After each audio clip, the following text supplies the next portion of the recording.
Back from break. We're getting ready to go. We've got Hillary Cooley from the U.S. Fish and Wildlife Service with us next to share what we're calling Conservation Strategy 101. It's a background and overview of the conservation strategy documents that have been developed for the Yellowstone ecosystem and the Northern Continental Divide ecosystem, and we're at the beginning point of developing a similar strategy in the Selkirk and Cabinet Yaak. And you'll hear about the specific work in the subcommittee updates, and then also in our topic tomorrow on genetic augmentation, which would be added to both of these two existing conservation strategies. And so I will now, it looks like the slides are working. Hillary. Thanks, David. Thanks, everybody. I am giving this presentation for Jennifer Courtney Morris, who couldn't be here. She decided to stay home and keep us all from getting sick. So she's pretty bummed she couldn't be here. So a lot of you have probably seen this before. We've taken this slideshow on the road to several of the subcommittees. And Jennifer, myself, David, and Cecily worked on this together. Several of the subcommittees are either developing a new conservation strategy or revising current ones. And so we thought it would be helpful to remind everybody, what is the strategy? Why do we do it? What does it include? So Laura, you're gonna click slides for me? Yep, gotcha. So yeah, I'm just gonna go through what's the purpose of it? How does it work? How do you develop one, the contents, and how is it implemented?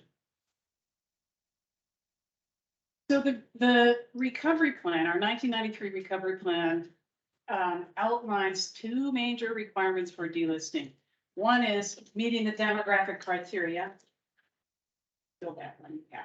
And then the second one is developing a conservation strategy. And the main purpose of it is to ensure that adequate regulatory mechanisms continue to be present after delisting. So for every species, every single species that we delist, we have to, the ESA requires us to have a post-delisting period, a post-delisting monitoring period, at least 5 years. The strategy serves as that. And for bears, they are conservation reliant species. And so the folks that were developing the recovery plan said, we need something a little bit more substantive than just a basic 5-year post-delisting plan. So you all know the recovery plan outlines 6 recovery zones that we work in. And it also talks about, we're going to be delisting each population or recovery zone as it achieves recovery. And so we have the Great Yellowstone and NCDE, of course, have attained biological recovery. And in anticipation of delisting sometime in the near future, hopefully, we've developed plant conservation strategies for those ecosystems. The Cabinet Yaak, the subcommittee just met last week, and so they are initiating a conservation strategy there. There's a Cabinet Yaak and Selkirk joint subcommittee, and they will determine if they do one plan that encompasses both ecosystems or if they're going to separate it. We don't have one yet for Bitterroot or North Cascades, again, because this is a post-delisting plan, and we're not, near to be delisted there. We don't have bears in those ecosystems. So for any species that service is considering downlisting or delisting, we have to do a status review. And that goes through 5 different factors. We have to look at this 5-factor review. And one of those factors, and the main one the most important one for grizzly bears, is at the adequacy of existing regulatory mechanisms. And that's, one of the primary reasons, again, for the conservation strategy or the post-delisting plan. And so because it's documenting adequacy of regulatory mechanisms once the bear is off the list, that needs to be done before we delist. It has to be the bears. So the process, the conservation strategy is basically owned by each subcommittee. And it's an interagency document. It's not a Fish and Wildlife Service document. It's an interagency. The subcommittees appoint a technical team to draft the document. And then it goes back to the member agencies to review it, approve it, goes out for public comment. And then, next slide. Then the technical team collects public comments and goes through them, responds to the comments and revises the conservation strategy, as needed according to the public comment. Goes back to the subcommittee for approval to send it to this committee. So the IGBC Executive Committee is the formal approver. And, they might decide to comment. They might say we need to make some changes. Once they approve it, the agencies sign it. And that's the understanding, the commitment to implement the plan. Sorry about the hard to read some of that font. So the GYE, I said the GYE and the NCDE both have conservation strategies, and the GYE has a long history. That first block, you probably can't read it, but starting in 2000, the subcommittee released a draft conservation strategy for public comment, completed it in 2003 in anticipation of delisting. And we delisted GYE for the first time in 2007. And at that point, we finalized the conservation strategy. Of course, we had challenges, unsuccessful challenges in court, and bears were relisted. So in 2016, we decided, in anticipation of trying to delist again, let's update the strategy. And so the strategy was revised by the technical team and then released for public comment in 2016, finalized it in later that year, just before we delisted a second time in 2017. Of course, we had issues in court, were unsuccessful. During that period of time, though, the subcommittee recognized that there were some changes that they wanted to make on habitat standards in Chapter 3. And so there was a small team for a few years working on these changes. And then the Ninth Circuit ruling came out and indicated in their remand order that we had some work to do on specifically Chapter 2 and the regulatory mechanisms there with monitoring. And so right now, the subcommittee is working on, they're just finalized those habitat changes, and now they're working on the changes to Chapter 2. So I guess part of the purpose here is the strategies are meant to kind of be living documents.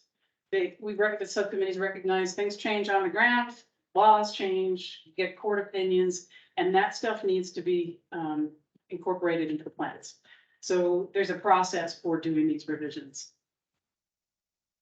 NCDE started their first draft in 2009 with a technical team. They released a draft for public comment in 2013 and kind of sat on the shelf for a few years. And then in 2017, the subcommittee said, hey, let's take another look. The service, we actually had announced that we might start drafting a proposed delisting.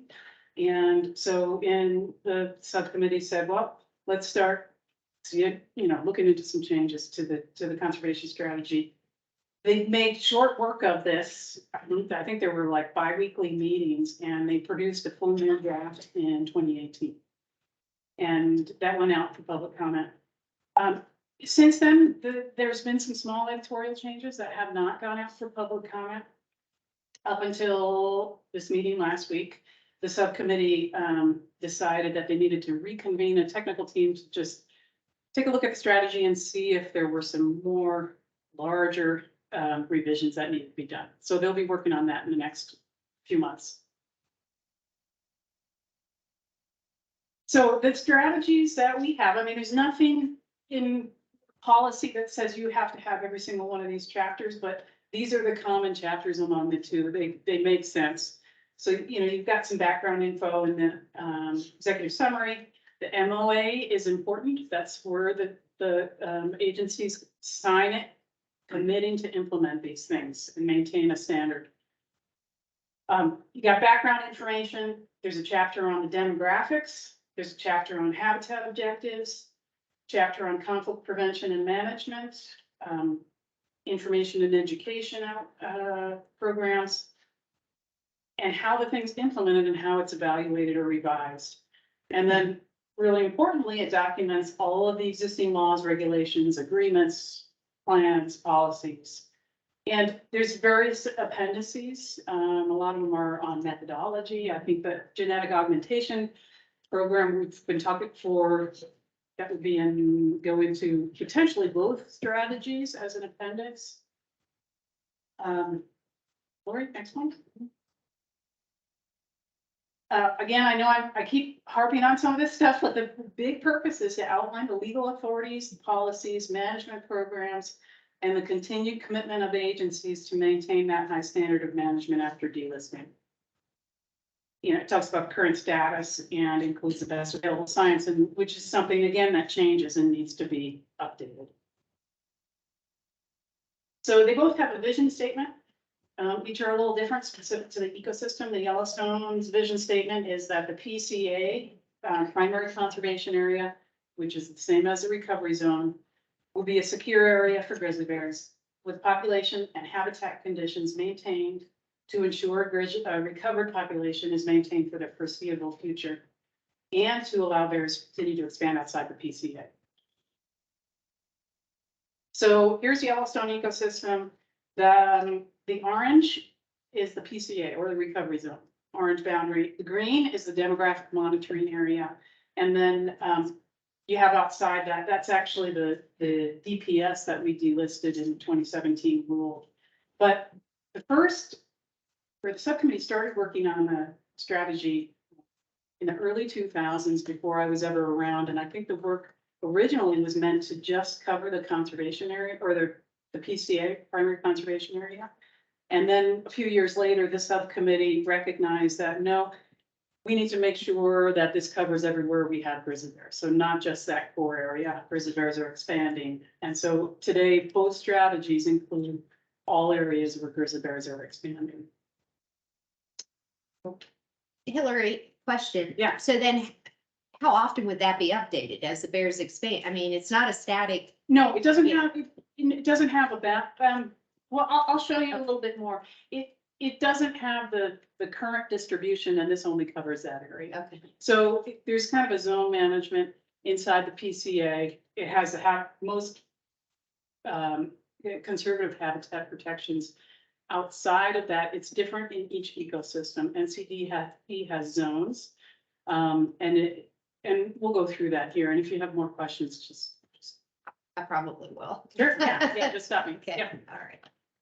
So the GYE, it has the PCA, but it also and the vision statement spoke to that, but it also has some fundamental goals outside that PCA.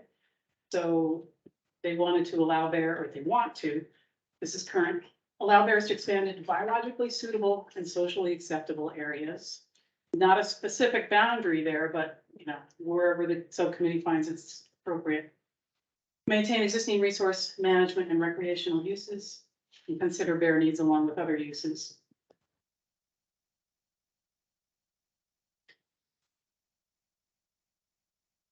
Additionally, outside the PCA, manage the ecosystem within that green blob, that demographic monitoring area, to make sure that the population is recovered and in accordance with the recovery criteria.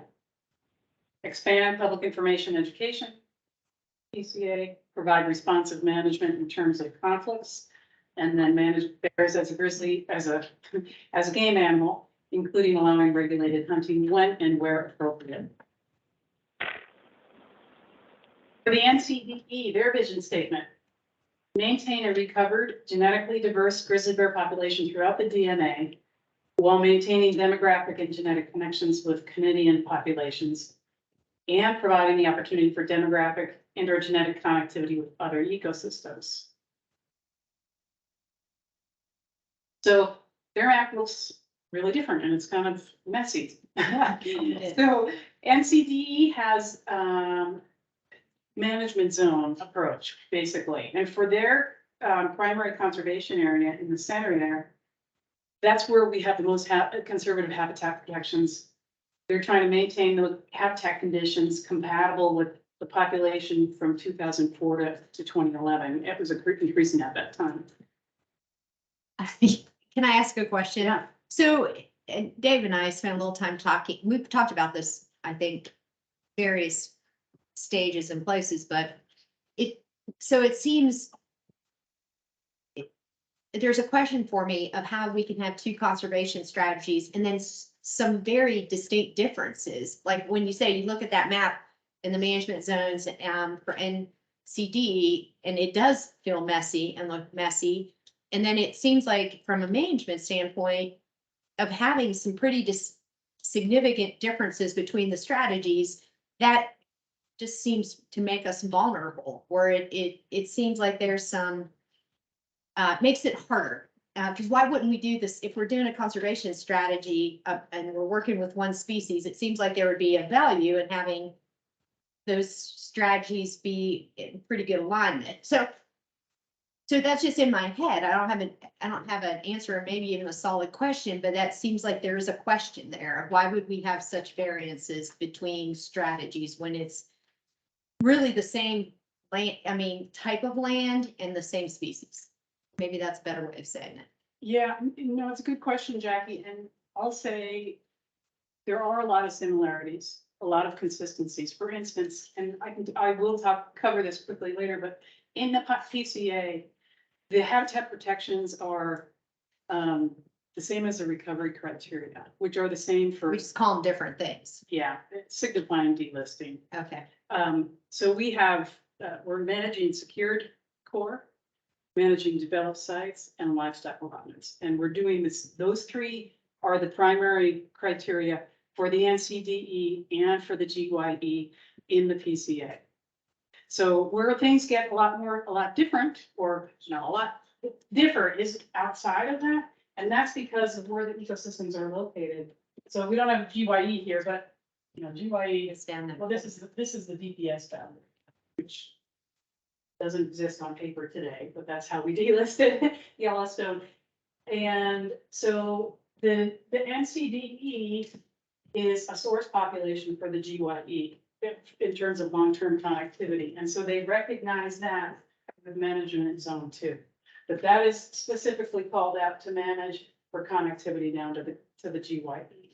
And they also have these DCAs, demographic connectivities, the 9 Mile and the Salish, recognizing that they want to provide connection to the Selkirk Catamount and the Bitterroot. And so they are connected, or not yet, we want them to be connected to those populations. GYE is isolated, and so they don't provide the connectivity right now, and they are not a source population. We're not recognizing them as a source population. So it just seems like, looking ahead, and if you're moving towards developing a strategy for that next area, then somehow being as aligned as possible would make some sense. And it may be helpful to even, put what are the same, what are the elements that are the same, and what are the elements are different between the two strategies we have now, and then however you want to land on that third one, but it seems like that would make some sense. And then we've all talked about the subcommittees are doing the work of the committee. And so again, that may be something as you guys, as we move forward next year, how would we want to lay that out in regard to that next strategy? Yeah, the subcommittees just met at Selkirk A week or two ago, yeah. last week. Yeah, And so one of the things they talked about was having a joint meeting with NCDE. seems like it would make sense. Yeah, they were planning that actually before COVID. Now it's shut down. So they recognized something similar too. Okay. Like, let's talk, especially how close they are to the NCDE. It just seems like that would make some sense. Yeah. And that's part of where I think even our internal communication, sometimes we have these gaps, between that level and up here. So, Yeah. okay. I'm just a lot. Yeah. Did anybody else have anything on that? Anybody who was at Selkirk? I'll try to withhold myself.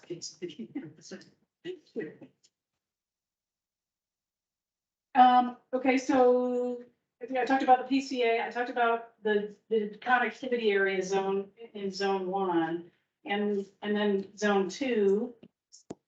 And then in the NCDE zone 3 is that area east of the NCDE, which there's no recovery zone any farther east. And so that zone is, they recognize in the strategy, it doesn't provide linkage to any other pair populations. So they're not gonna actively discourage bear occupancy, but they're gonna manage it via conflict response.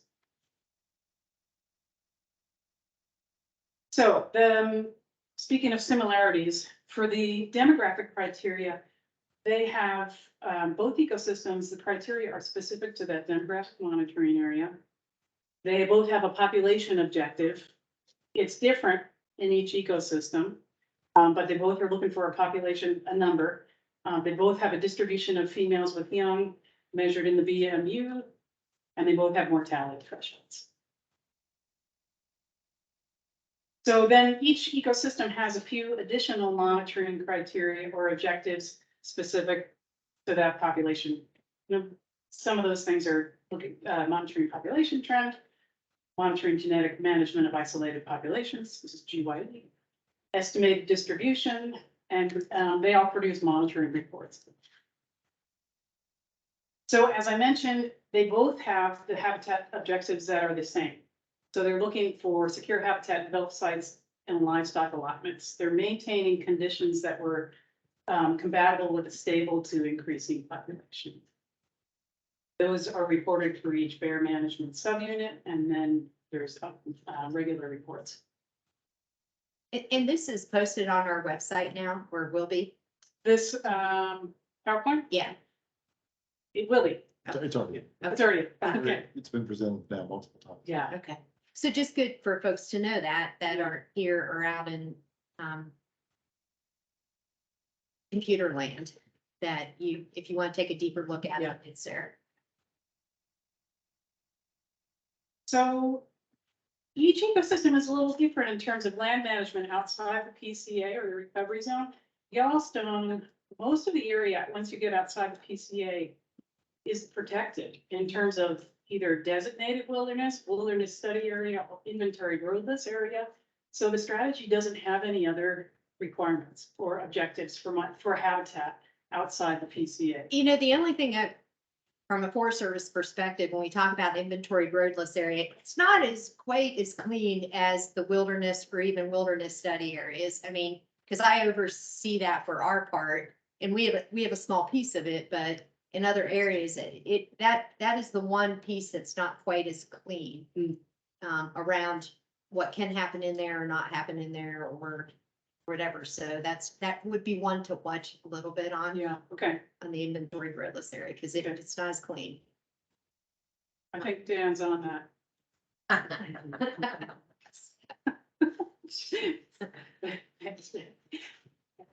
And then NCDE is a little different outside the PCA, or a lot different, I should say. It's a big patchwork of private and public land. I mean, we've got Whitefish, Kalispell, you know, a bunch of small towns on the east front, a lot of private land. And so they do have habitat objectives outside that. Specifically in zone 1, in that skinny little buffer around the PCA, they are maintaining, and this is only on federal land, I should make sure you know, maintain linear miles or density of motorized roads. That was consistent with a continual occupancy and a stable to increasing population.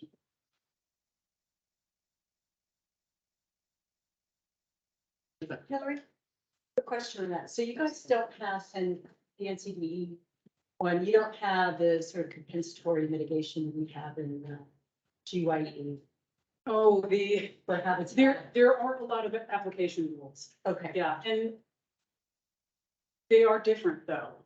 Yeah, and I wish Jennifer was here because she's. I'll great just have to with take a look at it. I haven't looked Okay. at it, so. Yeah, they are a little different, but there's application rules. I think I covered this, so, you saw, I pointed out the demographic connectivity areas. Those are outside the PCA, and they're specific to maintain connectivity to other ecosystems. And then we've got that zone 2 that's providing genetic connectivity, hopefully, to the Yellowstone ecosystem. Zone 3 is, you know, we're not providing connectivity, there's no bear population over there.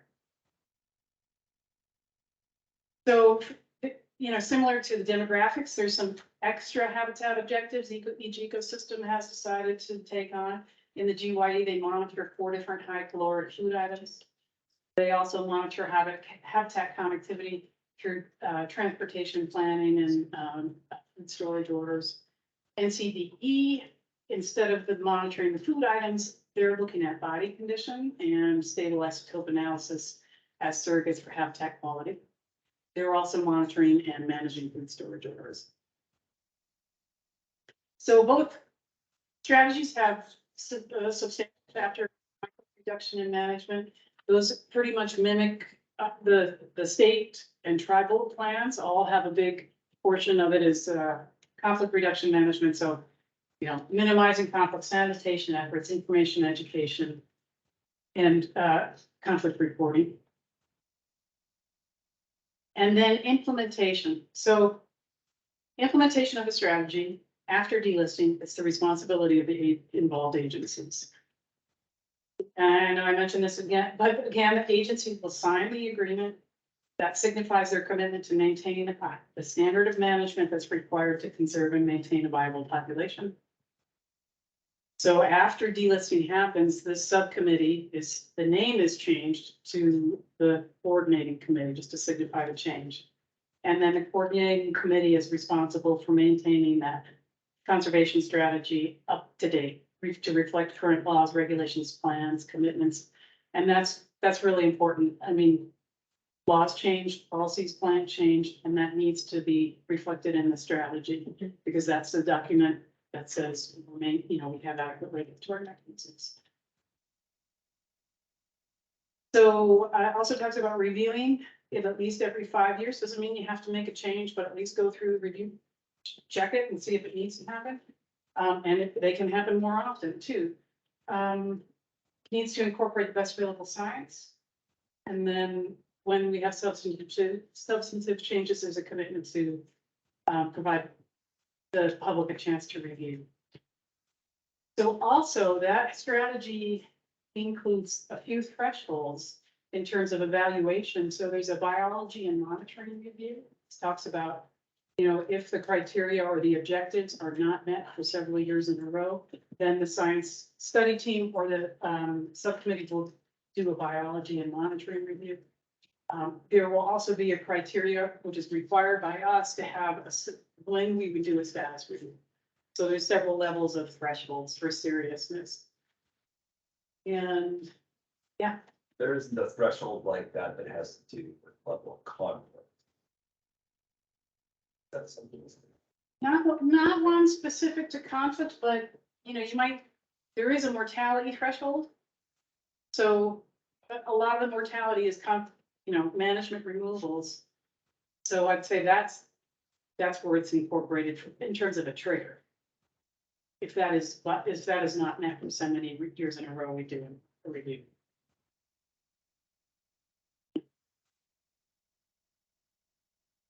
Again, it's a hammer home once more. Maintaining it in a current condition is really important for adequate regulatory mechanisms in terms of our defensibility of delisting the bear and keeping it delisted. So some things and NCDE, for example, there's new state regulations that impact bears in Montana.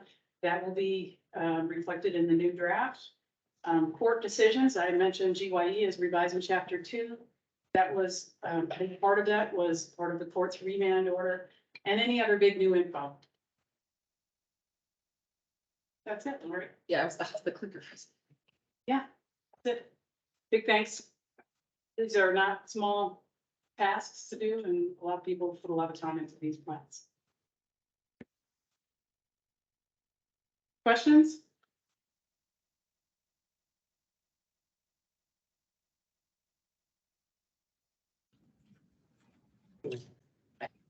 Sorry. Thank you.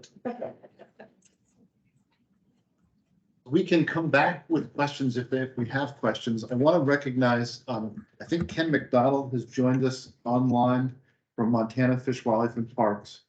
And also Gary Bertolotti, who is the vice chair of the NCDE subcommittee. And so I know you're time constrained this afternoon. So Ken, if you wanted to give the state update, we went through that portion of the agenda and we missed Montana. Glad that you're here. And then Gary, if you can lead off the subcommittee reports and we can get you back. Great. Can you hear me all right, David? We can hear you, Ken. All right. So thanks, everybody. Appreciate your tolerance letting us do this by Zoom today. We had a management team meeting, but I'll be there first thing in the morning, so I'll see you tomorrow. In terms of state of the state in Montana, it's kind of a lot of the same, with one big news flash that just came out about an hour ago, and that's that we've been working on a statewide grizzly bear management plan. The intent of the plan is to kind of consolidate a bunch of different pieces and parts that we have out there, kind of directing management in Montana of grizzly bears.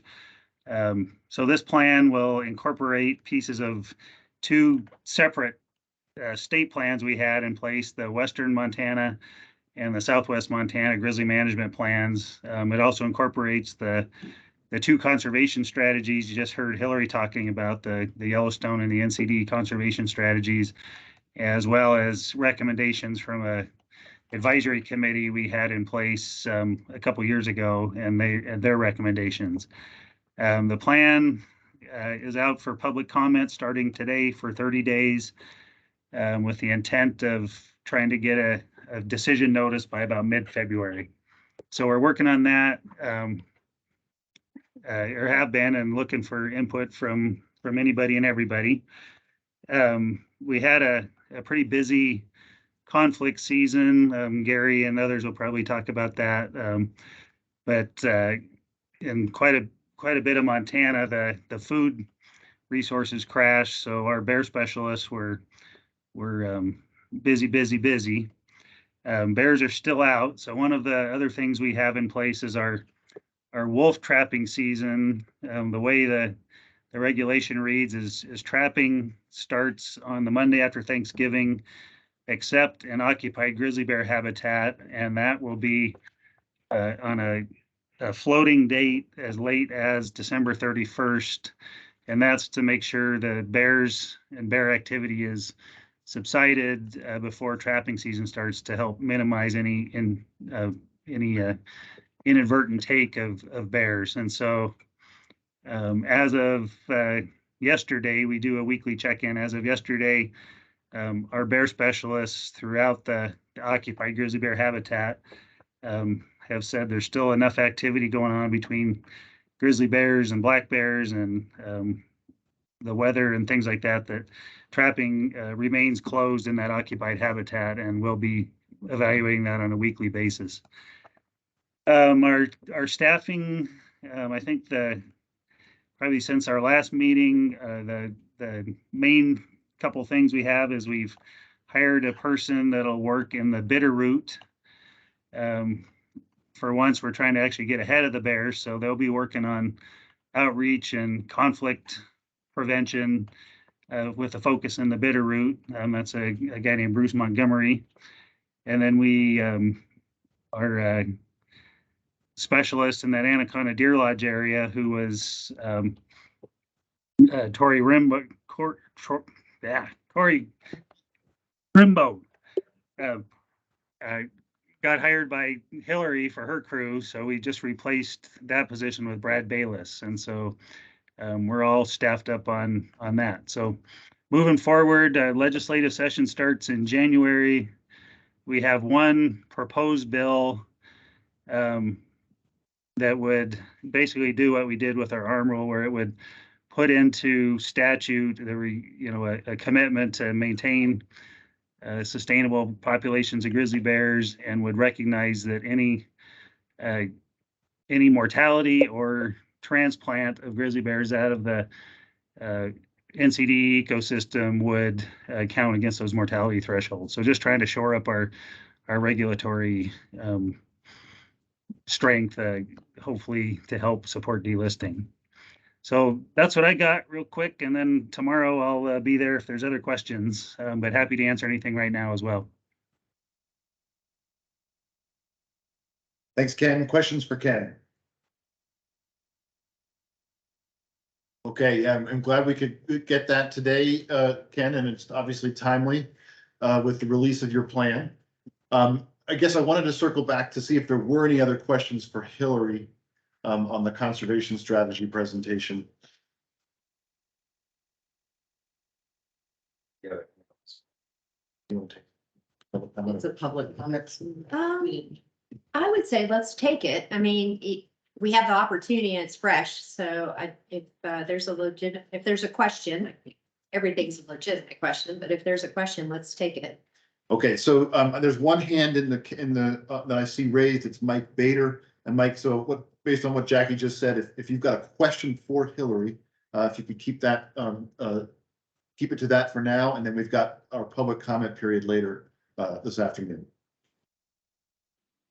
Okay, thanks. I just wanted to let you know that I posted something in the meeting chat about the DCAs because I think the best available science shows that that standard of 2 miles of open road per square mile, there's no way that you'll get a sustainable to increasing population. Just wanted to make that point about those rules. Okay, thanks. We were looking for a question for Hillary there. We again have a public comment period a little later this afternoon. So if there's no more questions, we will then move on to the subcommittee reports. And Gary, I saw your camera on, so we're gonna have the NCDE go first. And I'll turn it over to you. Gary is with Montana Fish, Wildlife and Parks. Yeah, can you guys hear me? Okay. Yeah, Dave, Ken has gone over some of it, which we talked about at the NCDE. I'm going to go over a very quick list without too much detail in an effort to save some time. And then I'm going to try and get down there probably mid-morning. I've got a meeting in the morning and then I'm going to head on down. So if we have any additional questions or information you need, I'll bring it with me. Of course, we just had our NCD meeting here. One of the big topics is conflict, which it always is. This year, our conflict response from the standpoint of bears was escalated from the standpoint of black bears because of our food failure on some of our areas. And that was across the ecosystem. The berry crops didn't produce, so the grizzly bears kind of pushed out black bears. Black bears were a heavy load on our bear specialist as far as reducing conflicts there. A lot of education and outreach has been put on the ground across each one of the areas of our NCD, whether it be west, east, or south edge. And we continue to put as much resources as we can to that. One of our issues is the expansion of the grizzly bear geographically, population-wise, is putting more and more pressure on us to put education and outreach farther and farther away from the DMA into more communities. And Ken mentioned it in the Bitterroot. We're trying to get ahead of it there. We have bears now that are out in central Montana that are present there year round. They're denning out there. So our efforts are trying to educate those communities that are not readily prepared for grizzly bear presence. And so it's putting a strain on our existing resources to get a broad spectrum of education outreach out there to everybody that needs it. Some of the other efforts we're doing to mitigate some of these conflicts is cleaning up grain spills, educating agricultural groups on what they can do, putting electric fences around those. We have some guard dog program out there that's been pretty effective in certain areas. Bear resistant containers for garbage and stuff on the west side especially, but also on that south edge. The east side, we're haven't got a robust program on that. The Blackfoot tribe, they are attempting to do some of that where they can. And then food storage orders, of course, trying to make those consistent across the NCDE. One of the issues that whether it be Fish, Wildlife Parks, Blackfeet Tribe, Sailors Kootenai Tribe, Wildlife Services, in these livestock conflicts that we're seeing, there are multiple bears present. So to isolate the one violator in that conflict, it's been very difficult for us to respond. Wildlife Services has seen it, the Blackfeet Tribe has seen it, we've seen it, where if we trap a bear and there's other bears there, we're not sure which one's the culprit. We're trying to work through that, trying to figure out how that is. It's becoming more of the norm than it is the exception. So it isn't just one bear, it is multiple bears in one location. One may be causing the problem, other ones are coming in to take advantage of that source of food. And it is difficult to explain how to resolve that to a producer that has lost, a cow or a calf, or multiple cows and calves. And so we're doing our best in the fact to respond these quickly, try to figure out ways to reduce that conflict and move on. And that's been a difficult challenge. So hopefully each year we get better at it and maybe put some more resources on the ground. Let's see, the study for guard dogs, we're doing a study on those and putting it in certain locations, not only for livestock, but also for grain and some other things. We've also incorporated some deterrent methods with drones. The guys on the east side, Wesley and Chad, have used the drone to harass bears away from areas that they could get into trouble, using that as a technique. And then we're using some we're using experimental stuff that just to try some things that really help us with more tools in the box. Whitefish has invested in providing bear-safe community and replacing their public garbage cans with the bear-resisting cans. They've stepped up to that. It's been a long-term effort, and the city folks there have agreed to do it, and that's been a big step. Hopefully, that'll be the model for other communities, but it does take community leadership to do that. And so I think this is one good step, and the guys on that west side, northwest side, have seen this as probably a springboard for other communities to do it.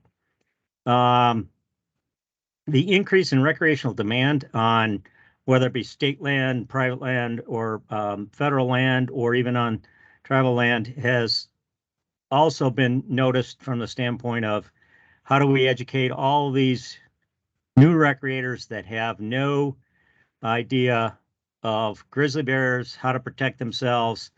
So we're trying to put a exerted effort into educating more recreationalists, whether they be consumptive recreationalists or just those that are bike touring, hiking, enjoying a day hike or backpacking into the wilderness or whatever.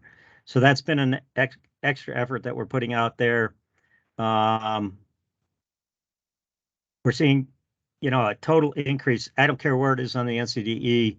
The whole ecosystem is seeing that pressure be put on trails, trailheads, people not observing food storage orders just because they're not educated on them. So we're looking at that for the future and keeping education and outreach to those groups a viable option there. We discussed a 5-year plan, want to continue the monitoring and reporting out. Those are the things that keep everybody informed. Also gives us the information and data that we need to show that we're doing our job to get these bears off the list. Continue to focus on conflict reduction and response. Leaning into the transportation discussion and transportation corridors related to getting bears across these corridors safely. and minimize mortalities that way. A lot of it, on the highway between Missoula and Butte, looking at that as a connectivity zone or connectivity path, trying to do some things there. And then we're going to look at the conservation strategy, put together a group looking at who was on that conservation strategy plan before. A lot of those people, probably 50% of the people that were on that first draft of the conservation strategy, have now moved on or retired. Looking at revisiting the conservation strategy, is there something we need to update? Are there new pieces of information or data that we need to incorporate into it? How do we incorporate it into it? While we're doing that, would like to meet with the Cabinet Yak group who has shown interest in doing a conservation strategy there, trying to incorporate what we know about conservation strategies and what we've done into their efforts so that they are kind of unified in the fact that they're across the board talking about the same things. That's a quick oversight on what we did at the NCDE. Cecily Costello gave her report on all the things that are happening in their world and some of the new things that are coming up. And I don't know if she's going to report on that. I can do that tomorrow, maybe. But anyway, that's all I had. Unless there's questions. Great, thanks so much, Gary. Questions for Gary and the NCDE? Matt? Hey Gary, it's Matt Hogan. Good to see you. I thought I heard John Stiver earlier say conflicts in Montana were down. You said you had a high conflict. I'm trying to reconcile that. Is that livestock depredations were down, but conflicts with agricultural producers in general were up, or maybe I misheard one of you? I would say the general concept is that grizzly bear conflicts overall were down, but bear conflicts were up. And the bear conflicts I referred to was a lot of black bears were being displaced by food failures. And so our bear conflicts were up, but grizzly bears as a whole were probably down across the ecosystem. I would actually not agree with that statement. We removed 31 bears, which was half of our mortalities in the NCD because of agency removals and conflicts. And our West Side guys, we saw a lot more conflicts. If you compare them to black bears, yes, you're going to have less than black bears, but we had very high grizzly bear conflicts across the NCD this year. So I would say they were just more, like he's talking specifically livestock depredation, but we had a lot of attractant management conflicts and across the NCD that was higher. I think John's numbers are also statewide, right? Yeah. So that's, Yeah, such Yellowstone too. Yeah. So, I mean, some of the areas that probably saw a bigger decline, like Red Lodge area. Right. Was down significantly. The Bradley Mountains were down. Isn't that right, Dan? So those areas were down. So not the NCD. yeah. Maybe not the NCD. Yeah. I just wanted to make sure you were paying attention. Oh, thanks, Matt. Okay. I stand corrected. Sorry, Gary. Okay, any other questions for Gary? So we'll turn it next to Yellowstone, and Matt Piran right now is the chair of that committee from Idaho Fish and Game, but he was not able to be here today. And so Rick King has agreed to give us the report. Yeah, thanks. Oh, sorry. Yeah, so the Yellowstone Ecosystem Subcommittee got together exactly a month ago here in Bozeman. We had really good attendance and a good effective meeting, I think. So just quickly go through a couple of items that we covered.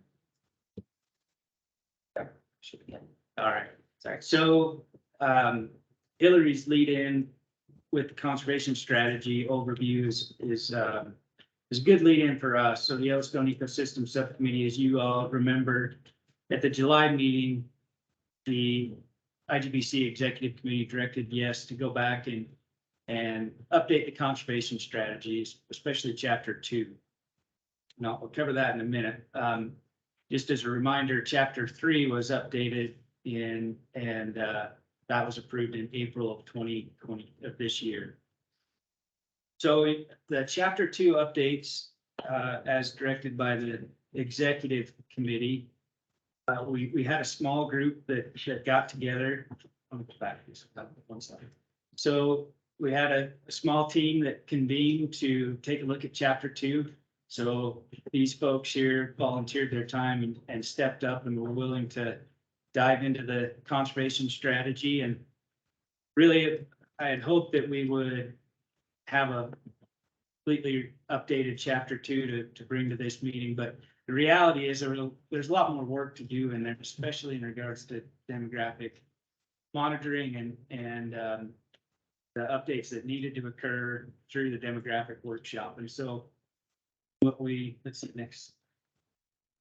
We did, I think, do a very good job of going through the entire conservation strategy and making some small edits and clarifying some language and improving the writing a bit. And that's all done. And thanks to Kathleen Trevor, all those updates are incorporated. She was the master of the what's it called? Editorial. Yeah, I mean, she ran the edits and did a fantastic job. I really appreciate that. And yes, I do owe her significantly. I'm running up a huge bill of her. So anyway, but we got that done. We recognized that the need for a demographic workshop was really important. And thanks to Frank and the others on the IGBC, they gathered up a ton of data. As it was mentioned, there's just a wealth of data for GYE. It really is amazing. The study team dove into that, and based on their work, there's a need for further work. Frank mentioned, and I think he'll probably talk tomorrow a little bit in more detail, but I think moving towards an integrated population model is the right way to go. So more to come on some of those more substantive changes in chapter 2 on the conservation strategy. We're going to keep that small team together and get together with Frank and others in January and continue that work. So Ken talked briefly about some genetic augmentation guidelines that could be incorporated into the conservation strategy, and I think he'll be here tomorrow, and so I'm gonna just kind of gloss over that and let him touch on that tomorrow. That was approved by the subcommittee to bring here, and I believe he's on the agenda to bring that forth for tomorrow. We're going to Matt's gonna transition out, and Mary will take over as the chair, and I'll take on the vice chair role.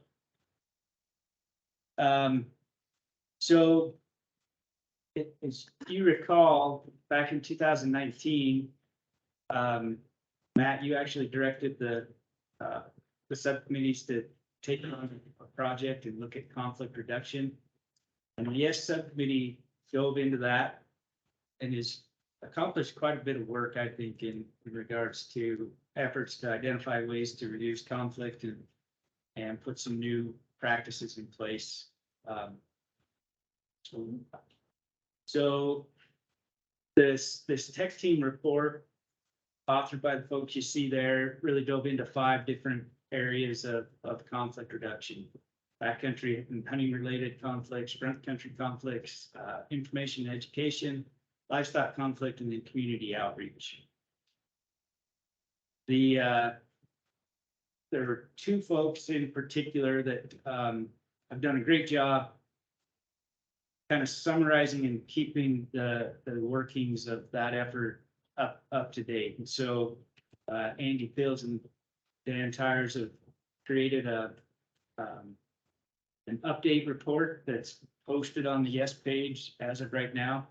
I think that it's pretty, there's a couple of things that I'd like to highlight. One is that the Forest Service, at least on 2 of the forests, have adopted recommendations to kind of merge or standardize their food storage orders.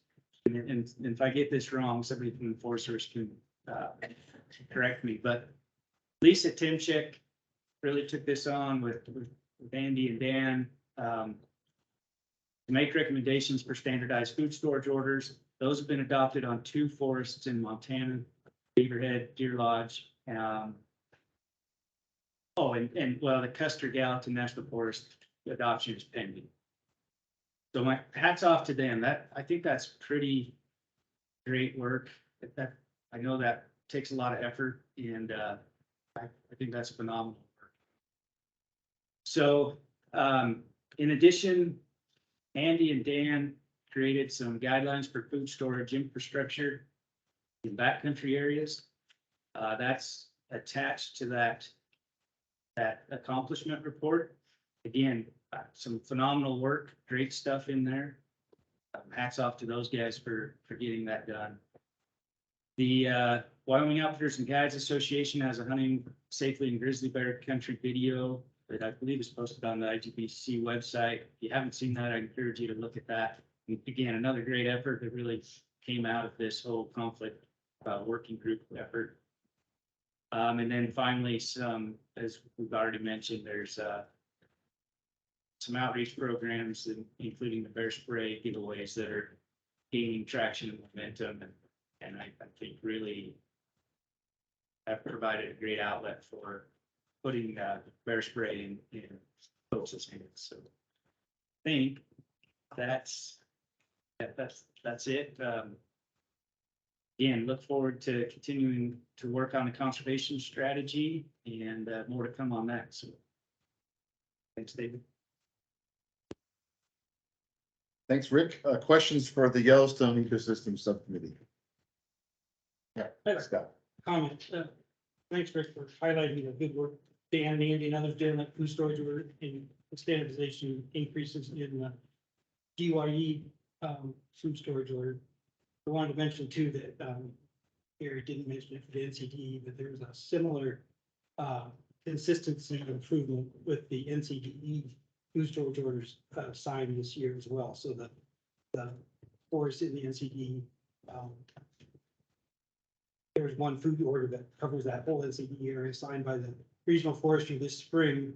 And with that, there were 2 separate efforts with the NCDE and the GYE, but and they're separate orders.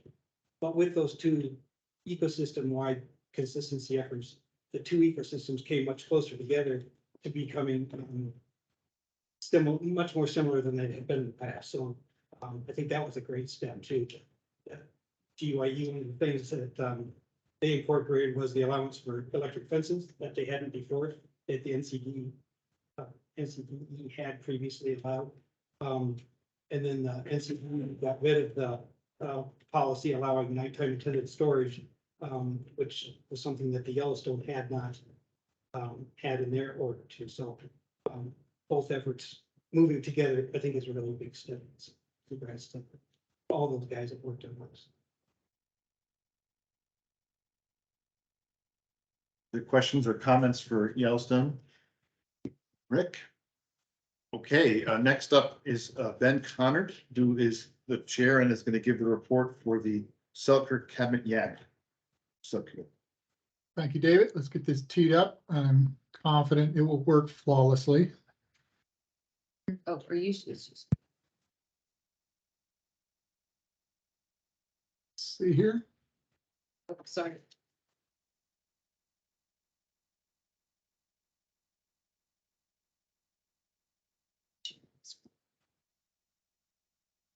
Ben, are you sharing your screen? I'm working on it. Here we go. Just making sure. Sorry. Thank you for asking. Okay. Can you hear me and can you see the presentation? Yes. Okay, thanks. All right, so I will give you a quick rundown on the succession in our subcommittee.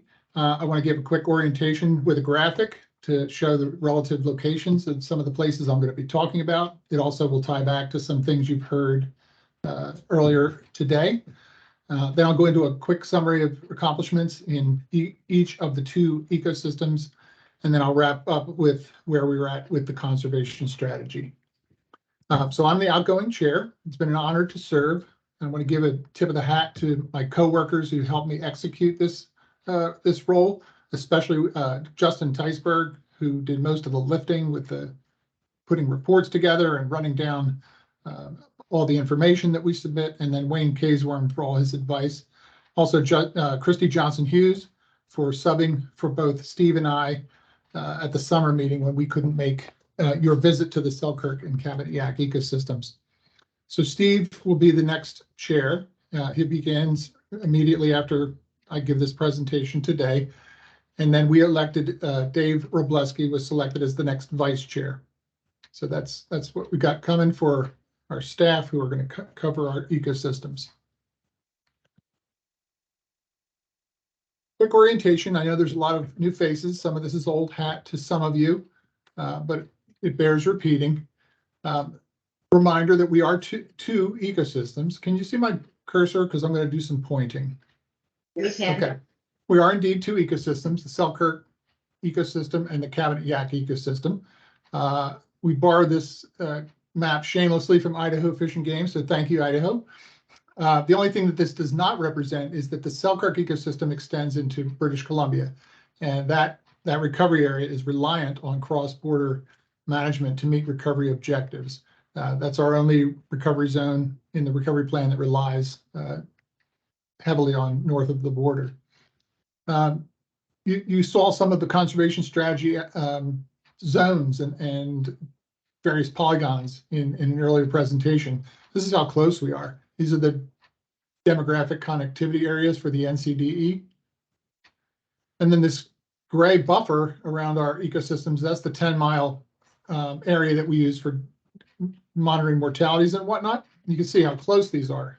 I think from the Selkirk to the Cabinets here is about 9 miles.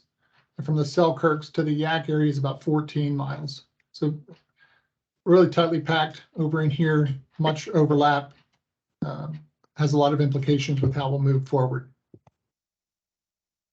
Okay, so we still follow a 5-year plan outline that was developed probably 10 years ago now. And rather than just a distinct 5-year plan, we have been rolling it over and updating it as necessary. We will be submitting the details of our accomplishment report soon. It'll be in spreadsheet form. This presentation today can't possibly do justice to all the work that's been accomplished. I encourage you to go to the report when we turn it in, and you can see all the specifics of all the accomplishments and all the partners that have helped make this work.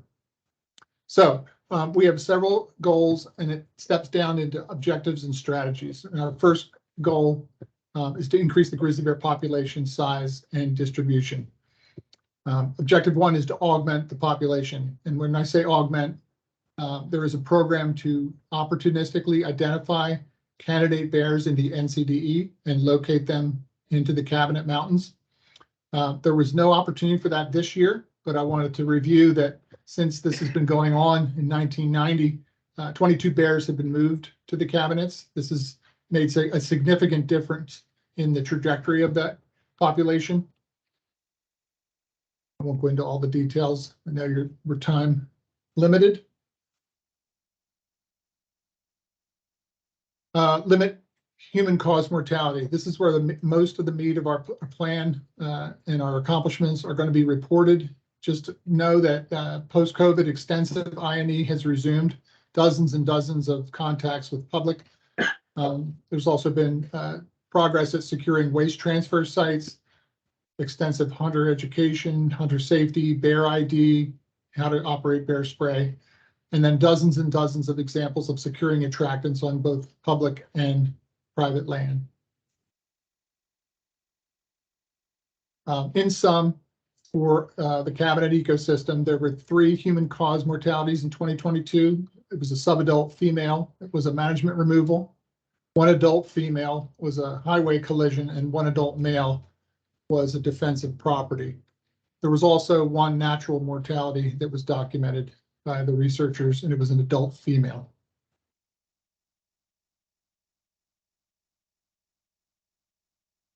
So another one of our goals and objectives is to document population growth and distribution. So in sum, we continue to do the rub tree and hare corral monitoring to try and identify as many unique individuals as possible.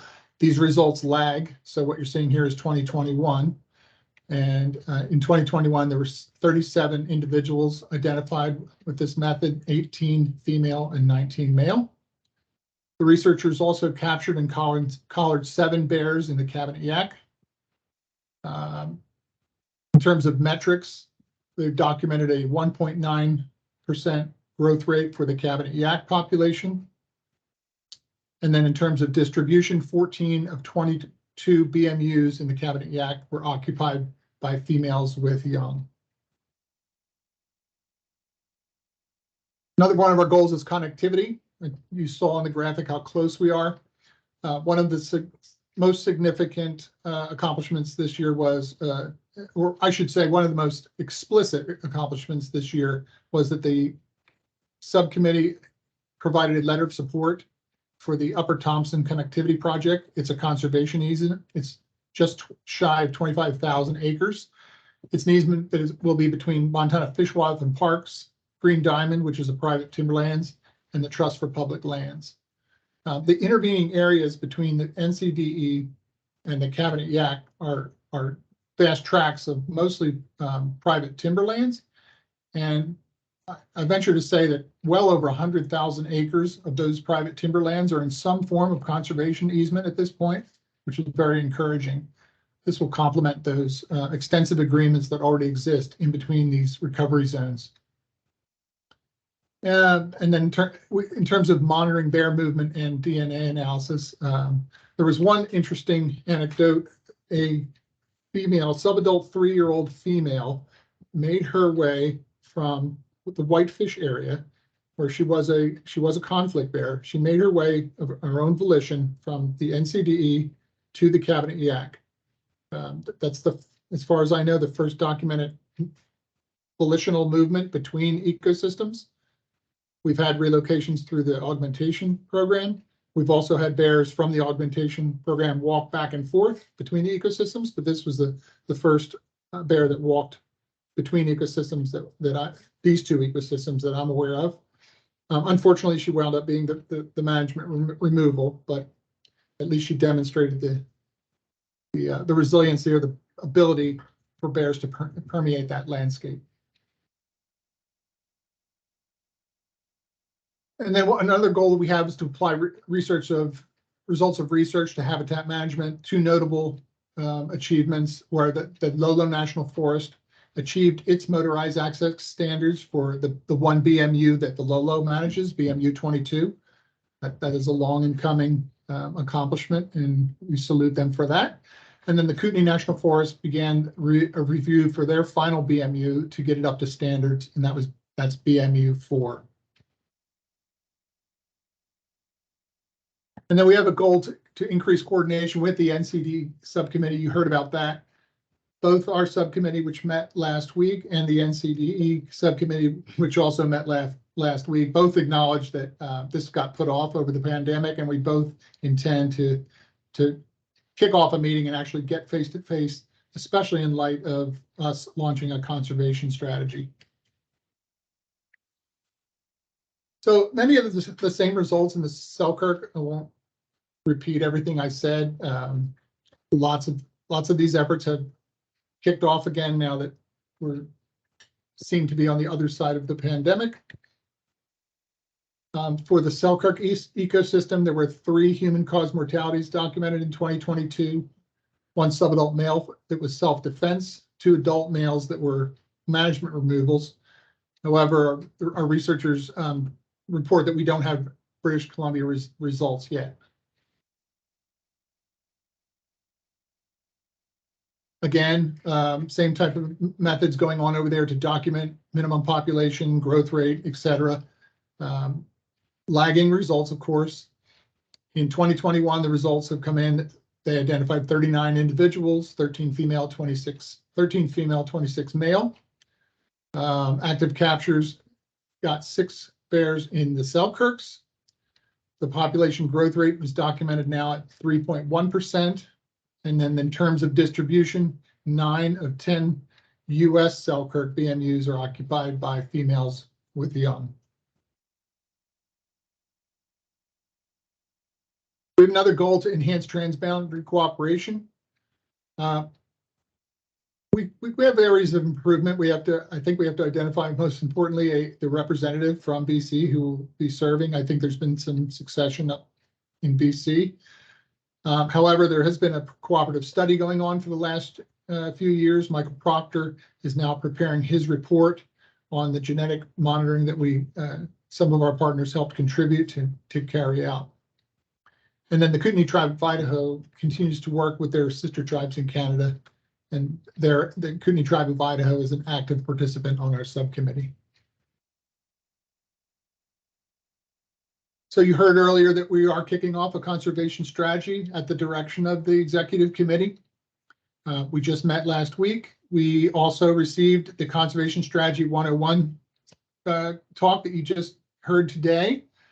We approved developing a single conservation strategy under one cover, but we're going to recognize that there are nuances in the jurisdiction. We got 3 states, multiple jurisdictions, multiple regions of Forest Service, Fish and Wildlife Service. And so we want to be able to recognize those nuances.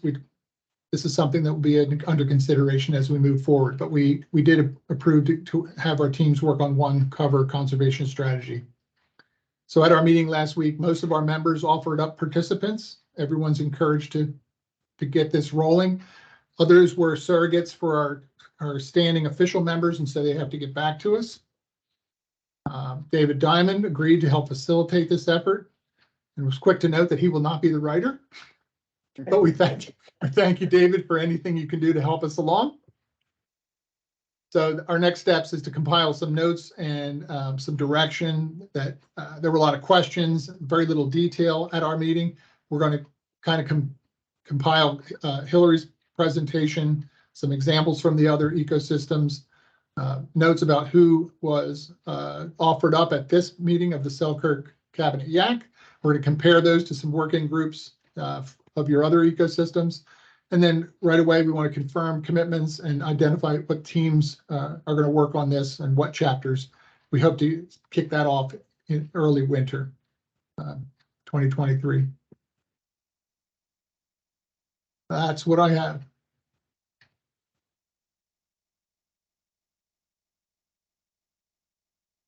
Any It's a lot. questions? Thank you. Yeah, thank you, Ben. Questions for Ben?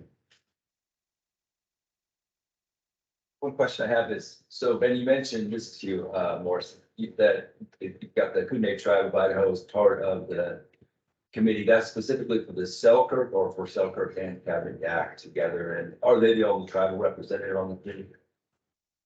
So we are unique in that we have one subcommittee that covers both zones. Many of our participants operate in both ecosystems. There's a hell of a lot of overlap. The Kootenai Tribe of Idaho definitely expresses their concerns in their area of interest. We also have the Kalispel Tribe of Indians. So we have 2 tribal subcommittee members that work in both ecosystems, have interest in both ecosystems, and serve on our subcommittee. Great, thank you. Hi, Ben. Jennifer Carpenter here with the National Park Service. You may have already mentioned this, and I apologize if you did. What's the estimated population count for I guess, both these ecosystems combined? See, this is one of those items where I rely on Wayne, and I do have some notes. So we have for the Cabinet Yak ecosystem, and this is dated material. It lags. It's not like current day necessarily. We have a minimum population size of 45. But once they run their statistics and whatnot, a generalized estimate of 60 to 65 individuals in the Cabinet Yak ecosystem. For the Selkirk Mountains, on the US side only, we have a minimum count of 44.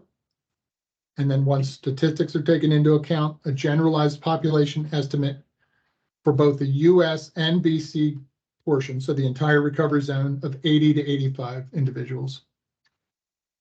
Thank you. Thank you, Wayne.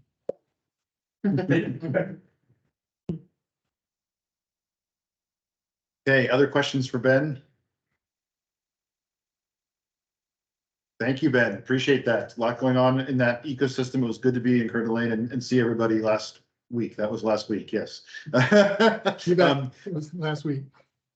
I'm going to turn it now to the Bitterroot Subcommittee, JJ Tier from Idaho Fish and Game. And JJ, I will warn you, your vice chair is in the room here with us, Sandy Fisher from Fish and Wildlife Service. So, well, then I'll just let her carry on the conversation then. Did you get my notes and presentation or to load yep, up? we can run it here if that's easier for you.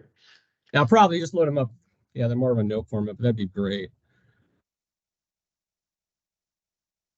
All right.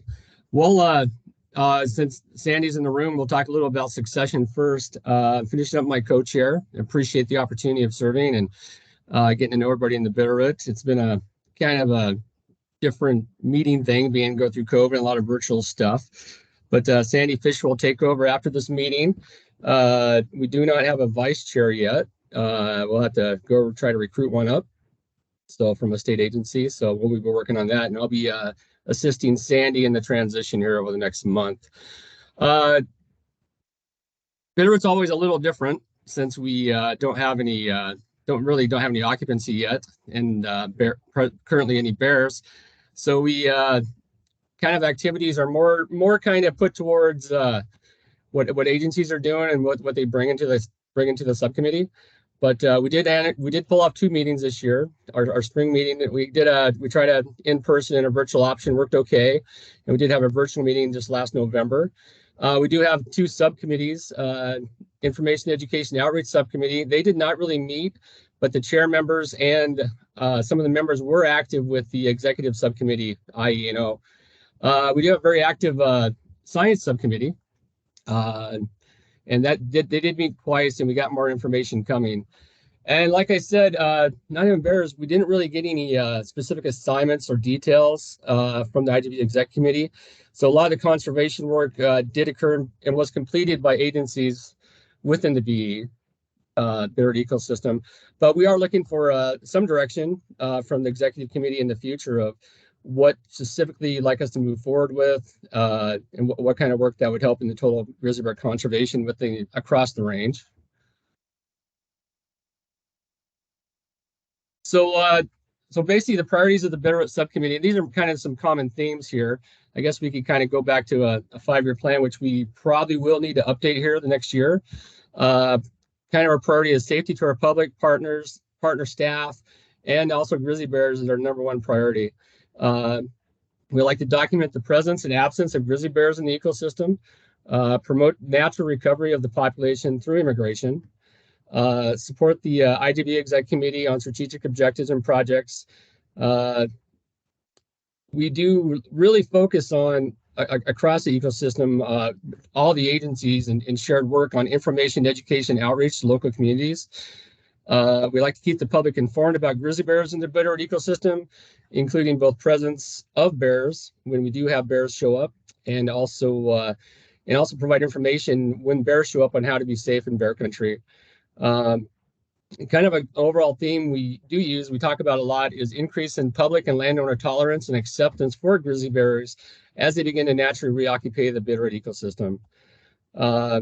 We are looking right now, and especially on the Idaho side of things in Montana, to train agency personnel in bear aware practices, use of bear spray, other safety and responsible actions.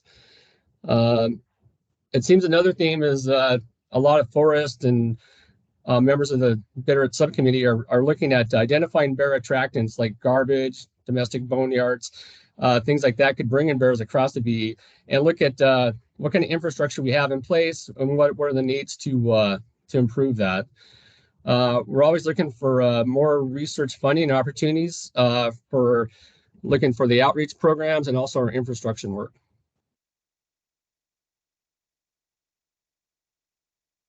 So as I said, we got a Bitterroot Science Subcommittee that's pretty active. Some of the short-term products and actions that they've been doing is the DNA camera survey work. Jennifer Fortin Norris, U.S. Fish and Wildlife Service, leads us up. This is the Southwest Montana DNA survey status. They just completed their 2nd year. And I could be corrected on this from notes, but no G bears were detected yet this year. And the future looks, they'd like to continue this project if within Montana, if the funding comes available. The next two kind of go hand in hand. The science subcommittee is working on a verified location database and also a conflict database. They're looking to kind of finalize how to populate it and how to keep it updated. And we kind of want to see how we can standardize this across ecosystems and states. This is in progress, and it'll probably be a continuous project that we work on the Bitterroot ecosystem. And also they are providing support to Sarah Sells, who is at the University of Montana, working on a Montana Fish and Wildlife Park postdoc on modeling connectivity areas across the range. So this has just been initiated and in progress. A lot of members are providing information and assistance to her. It looks like we're be working on this for the next 2 years. Kind of subcommittee do have some long-term goals here that they'd like to kind of work in. BMU mapping within the recovery zone. This is kind of a Fish and Wildlife Service function, but it also we're also looking to see how the postdoc analysis will kind of help populate that information. This will likely be 2 years out before we get kind of working on this. Human attitude surveys kind of mirror what Montana Fish, Wildlife Parks and the Cabinet Yaak ecosystem efforts from Cecilia did on this. This would be future powerful to evaluate effectiveness of the INE efforts, which we tend to focus on a lot over the time in the Bitterroot ecosystem. Pending status, it's something in the future and a little unknown. We're going to start on that. Identification of habitat outside the recovery zones, also to be informed kind of by the postdoc research project, at least 2 years out. And there's also discussions and conversations about habitat modeling and monitoring. Again, looking at that postdoc report and the resource selects functions as how we could move this forward in the future. And a lot of these are probably going to be set on priorities that we get for action items from the exec committee and how to move forward with some of these other things. Some other discussions, ongoing monitoring efforts across the range that might document bears. We don't have bears yet or any kind of known population. So species status assessment at some time in the horizon is on their minds, but not even close yet. And looking at a predictive conflict map within the Bitterroot valleys and kind of say where, if we can lay this out, where we would expect conflicts in the future and kind of be proactive on those in the future. But these are just conversations and information education about science, bringing our science and how do we inform people better on the science, what we're working with in the science committee out there. So. As I said, the Information Education Outreach Subcommittee, they didn't officially meet in 2002, but they did do some active things. Jen Bruns was a current chair, and Allie Turner from the Fish and Wildlife Service is going to take over that role. And basically, all agencies did conduct some type of grizzly bear related information, education, outreach projects this last year. And a lot of the materials produced by the IGBC and across partners was shared and distributed. Kind of examples of a good example of collaborative work was our chair worked with the Nez Perce Clearwater National Forest on a barrel wheel trailer. This was purchased by a grant from the IENO Executive Target Grant. And basically, we were going to move this around to fairs, public events in the near future to kind of inform and better educate the public. Also, IDFG and U.S. Fish and the Forest Surfers had an interview with the National Public Radio regarding bear aware messaging, and recently, and this will be aired at a later date. So there's a lot of good examples out there across the Bitterroot ecosystem of reach out, and Montana's doing an excellent job of this too. So as I said earlier, a lot of the exact work is done by partners. And so I just wanted to highlight a couple of the good work by some of our partners out there and members of the Bitterroot ecosystem. Clearwater National Forest, basically they're finishing up their grizzly bear biological assessment for their forest plan revision. They've been installing more bear-proof containers, currently just for where they have black bear issues across the forest. As I said, they're working with us on the Bear Aware trailer. They actually started and developed and worked on a dispersed camping site assessment across the forest. And they're also gathering cost estimates for infrastructure replacement to bear-proof containers, to provide bear-proof containers across the forest. And they also did, as part of it, they did get contacted with a grizzly bear sighting in the Newsom Creek area, and they did set out cameras as part of our commitment to kind of confirm occupancy or confirm that there was a grizzly bear. And they didn't see a grizzly bear in that area, but they confirmed black bears. So no documentation of grizzly bears in the Clearwater Nez Perce Forest. Salmon Challenge National Forest, as everybody knows, they documented a female grizzly bear near North Fork this year. Part of their efforts, they put up bear aware signs around the area, conducted information, education, and outreach to local publics. And they also put up more food storage devices in areas where bears were detected. And this includes the not only the North Fork area, but also the Grizzly Mountain area in 2021. So a lot of outreach efforts on there. The Bitterroot National Forest, as I said, a lot of information, education outreaches. They offered a RAC grant to the Wind River Bear Institute. And I was informed that the last couple of years, their wildlife staff they've been kind of undermanned there. So they're now fully staffed and will be more engaged.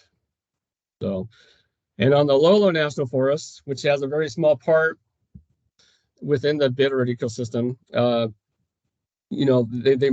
they kind of worked on a forest-wide food storage order, and that would be kind of consistent with what we're seeing over in Montana.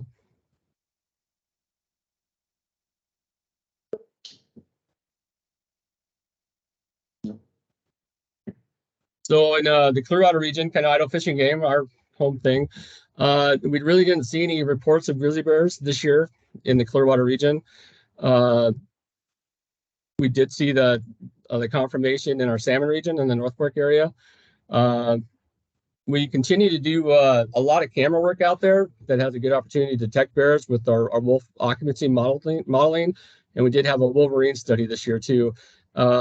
We're assessing photos right now, but so far we haven't detected any grizzly bears.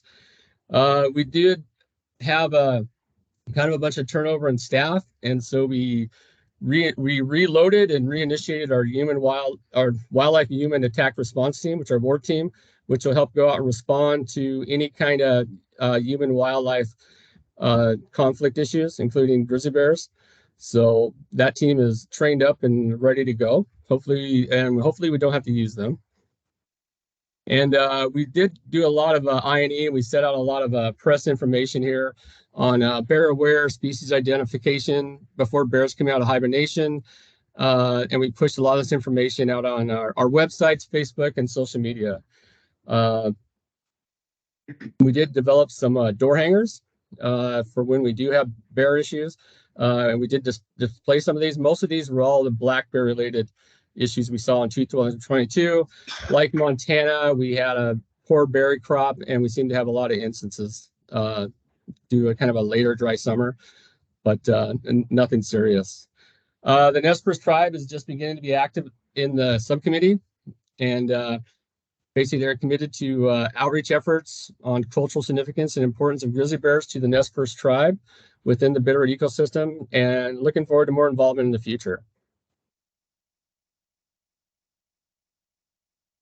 So this is a big report, and you probably heard from Montana, but this is kind of from Jamie Jonkel there.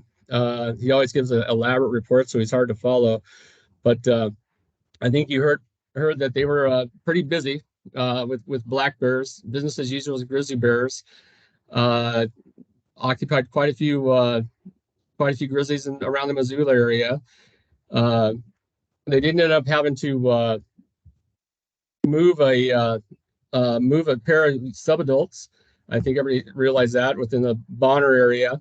The bears were feeding on roadkills, became comfortable around houses, and so they decided on that proactive relocation with the U.S. Fish and Wildlife Service.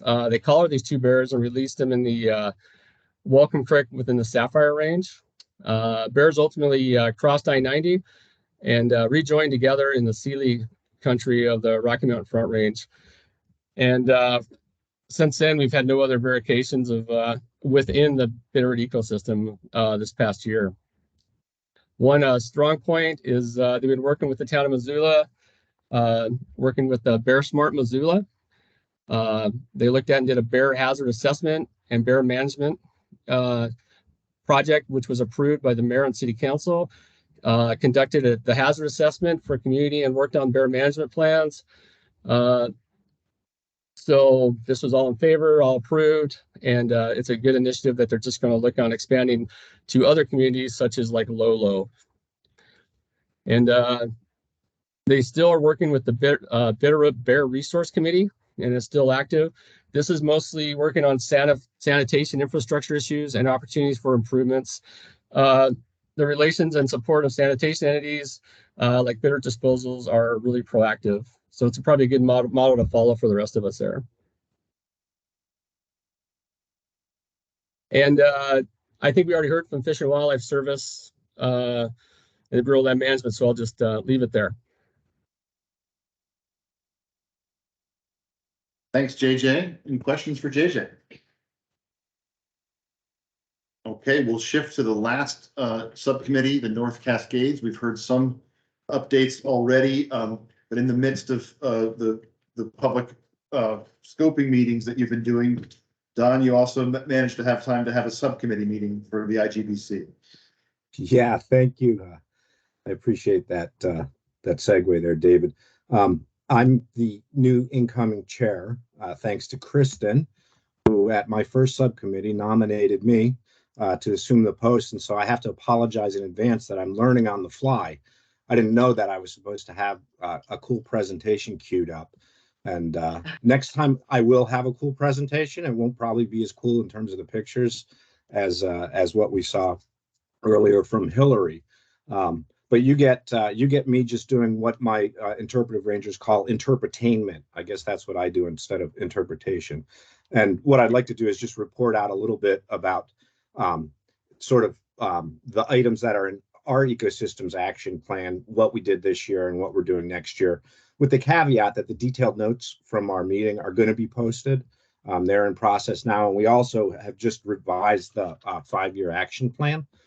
So that the public and the rest of the committee can see that actually in detail when we post it out there on the website. Our first goal, because we don't have bears, right, is to establish and implement clear direction for recovery. And our plans for fiscal year 22 didn't include any actual tasks, but as you now know, we did have some pretty good accomplishments in this regard. Essentially, within the Department of the Interior, the recovery EIS and 10J rulemaking actually rises to the assistant secretary level. So it's nice within Interior that we have an assistant secretary for both Fish and Wildlife and for the National Park Service, so that it's only sort of one directorate that we had to do the briefings as they decided whether we were going to pursue this alternative and re-engage in the EIS process. At this point, we had all of those meetings, and it was a summer full of briefings so that they could make the determination. And then we've already initiated the scoping, as you heard earlier. When we look forward to fiscal year 23, I mean, realistically, this is probably going to be a 1.5 year long effort. So most of fiscal year 23 looks like coming up with the alternatives, getting a draft environmental impact safety statement and a draft rulemaking, and presenting that to the public, right? And then we're going to be meeting with, I don't know, 70 probably groups in all the counties. And already we're getting a lot of questions to make sure that we're going to be doing that in person. So I think a lot of the staff from all of the various stakeholders are going to be out and about, and having plenty of opportunities to sort of meet in person. Our second goal for our subcommittee is to maintain or enhance habitat condition for grizzly bears. And I think, playing off the conversation that we had earlier about, is there opportunity maybe for more consistency in approach or consistency in science across the different ecosystems? One of the things that was important to our technical team, and by the way, I will remind you that that Abby Sage is right behind you. So any complicated questions, you can just turn around and direct back to her, since I'm going to still use the new person card. But one of the important things for us to do was to do a literature review and to sort of make sure that we're all on the same page between the parks and the forest and the private landowners on our definitions of high use non-motorized roads, and then on the actual science of what are the implications in terms of the impacts of high use trails on core habitat, right? And the commitments that we all made in terms of maintaining core habitat. And the literature review was actually pretty interesting because it did suggest that maybe we should be adopting a different standard. And I'll mention here, that it was an expansive literature review, so it wasn't just our ecosystem. We actually looked across all the ecosystems, and even I think some Canadian and maybe even Alaska. Abby, correct me if I'm wrong. But there's an opportunity there, I think, as we start to digest what that might mean in terms of our core area and what the net impacts of any changes in those definitions might mean for core area, and the possibility to have that conversation again more broadly within this committee, and see if that makes sense for folks. So stay tuned. More science coming on that. I think you heard a little bit of this from the Forest Service, but the forests in particular really led the charge with improving ecosystem. I'll say, as the new person sort of on the ground here, this was my first summer of actually camping in this area, on the forest, in the park, et cetera, et cetera, et cetera. And we've got a lot of catch up to do in terms of being bear aware. I mean, it's just crazy here compared to where I've been in Montana and South Dakota and Alaska, how many people are leaving food out on picnic tables just as part of their camping routine. Rural areas with clear boneyards or trash cans that are going to be a problem, right? That we've seen in the rest of the country. So we've really got our hands full, but in terms of the infrastructure for developed campgrounds and backcountry campsites, the forest and the park are really doing a good job of getting that infrastructure in place.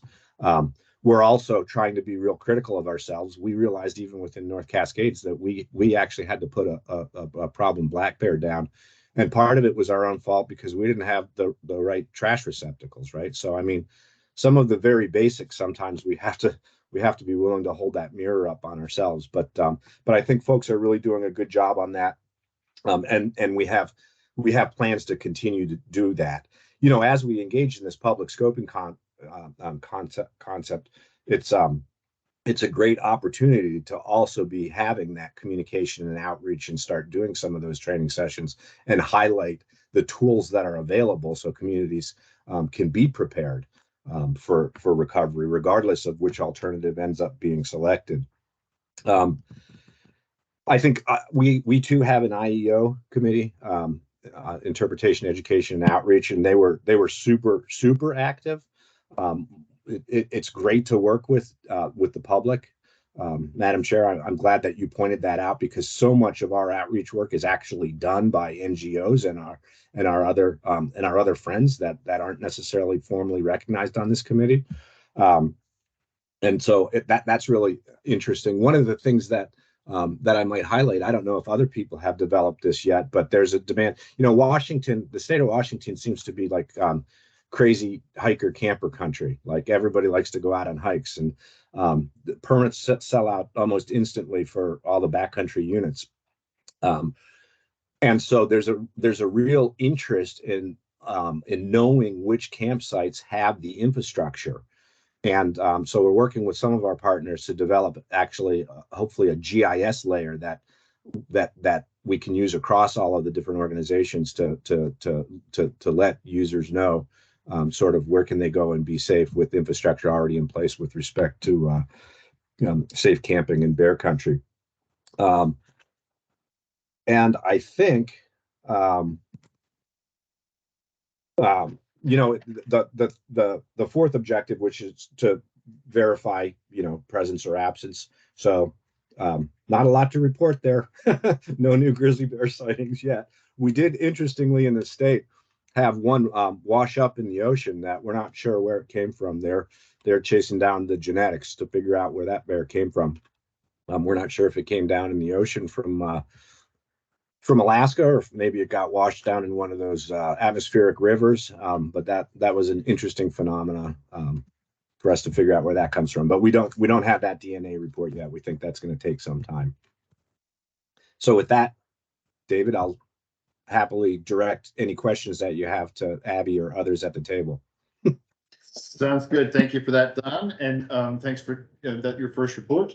And any questions for North Cascades?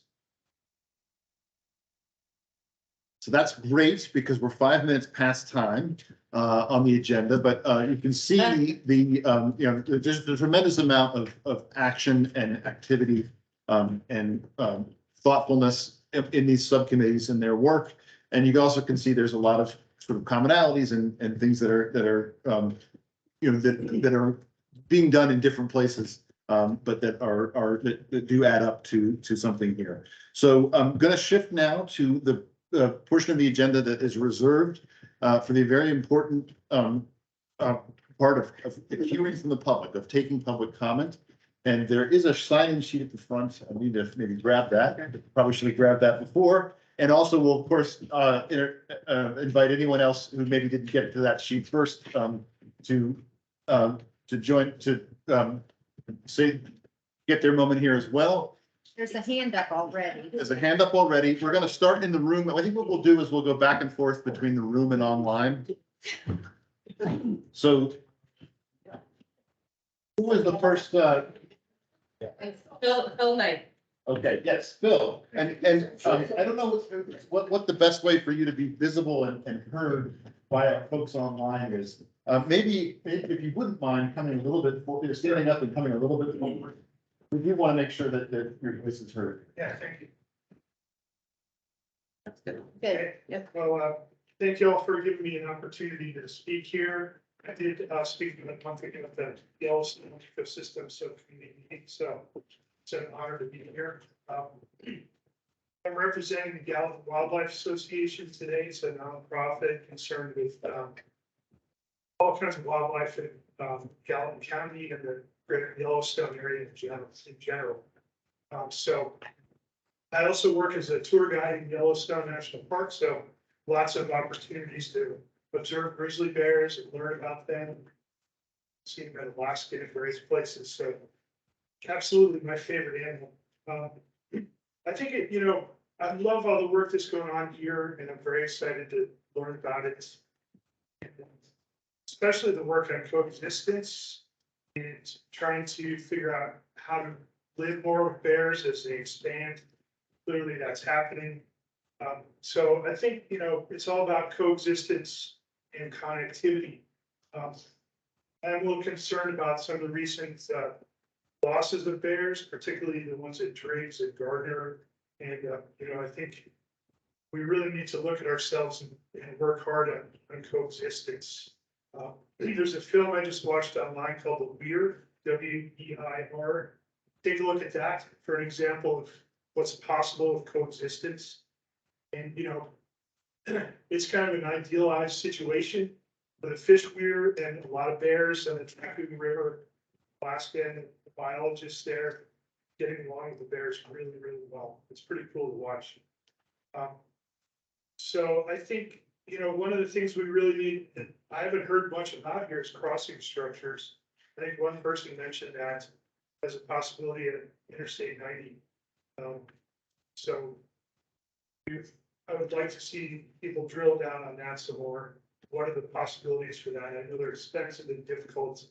But without crossing structures, say on Interstate 90 goes in the past, we don't have connectivity. I think genetic augmentation should not be a replacement for connectivity. And I'm concerned that it's potentially going to be used for that. Creating connectivity, maintaining it is very difficult. I understand there's so much land in so many different jurisdictions. The last thing I'll mention is about hunting and grizzly bears as game species. And this is just from me personally, not the organization I'm representing, but I think it's a huge mistake. You look at what's happened with the wolf hunting in Montana and how it's been expanded and all the conflict around that. These animals are subject to politics. They're like political footballs that are used as a surrogate, I think, for some political ideologies. And when you throw hunting and trapping and all that in there, you've got some real problems. And it's no longer biology running the show. So I want to see it hinge on biology. So I don't think delisting of grizzly bears should hinge on having hunting of bears. I really think that's a mistake.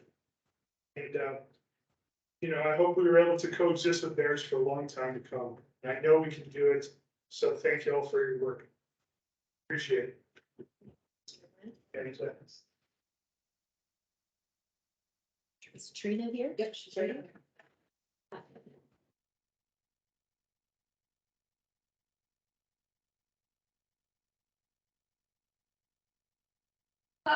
For those of you that don't know me, I am Trina Jo Bradley, Executive Director of the Rocky Mountain Front Ranchlands Group. I also raise cattle on the Rocky Mountain Front.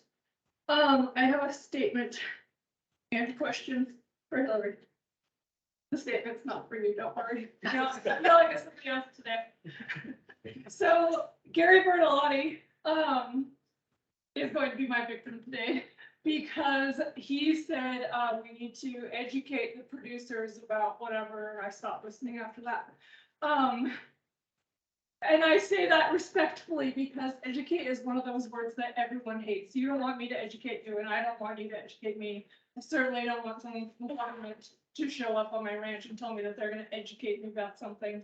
So we've talked a lot with the Conflict Reduction Consortium about using different words like sharing resources or sharing information. It works the same way for me as a producer when we're talking about the general public that doesn't know about cows. They don't want to be educated by me either because that's me implying that they're stupid. So just a note that maybe we try to use some different words.